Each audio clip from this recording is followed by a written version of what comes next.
গত ২৪ এপ্রিল থেকে সরকারিভাবে ধান চাল সংগ্রহ অভিযান শুরু হয়েছে, যা চলবে ৩১শে আগস্ট পর্যন্ত। এ বিষয়ে বিস্তারিত জানাতে কুষ্টিয়া থেকে যুক্ত হচ্ছেন সহকর্মী মাহতাব উদ্দিন খান লালন। লালন, ধান চাল সংগ্রহ অভিযান নিয়ে বিস্তারিত জানাবেন আমাদের।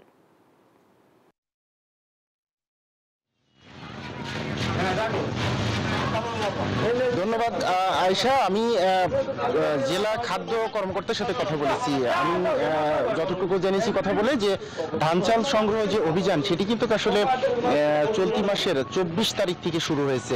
২৪ তারিখ থেকে কিন্তু আসলে মিলার এবং কৃষক পর্যায়ে কিন্তু তাদের যে চুক্তিবদ্ধ হওয়ার সময়সীমা সেটি শুরু হয়েছে এবং এই চুক্তিবদ্ধ হওয়ার সময়সীমা থাকবে ৩১শে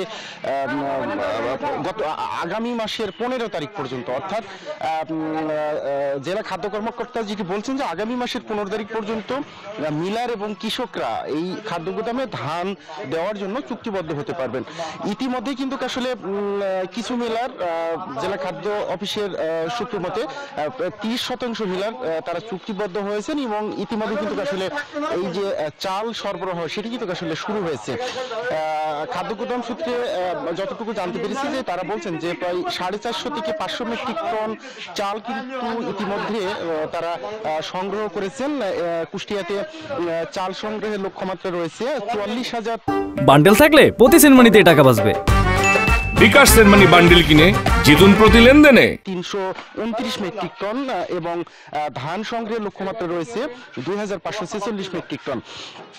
খাদ্য বিভাগ বলছে যে আসলে তারা যে লক্ষ্যমাত্রা নির্ধারণ করেছেন এই মৌসুমে বোরো সংগ্রহ এবং চাল সংগ্রহের, সেই লক্ষ্যমাত্রা কিন্তু আসলে এবার পূরণ হবে। তারা বলছেন যে সরকার গত আমন মৌসুমে যে দরে ধান এবং চাল ক্রয় করেছেন সেই দরটি কিন্তু আসলে বাড়ানো হয়েছে, দামটি বাড়ানো হয়েছে।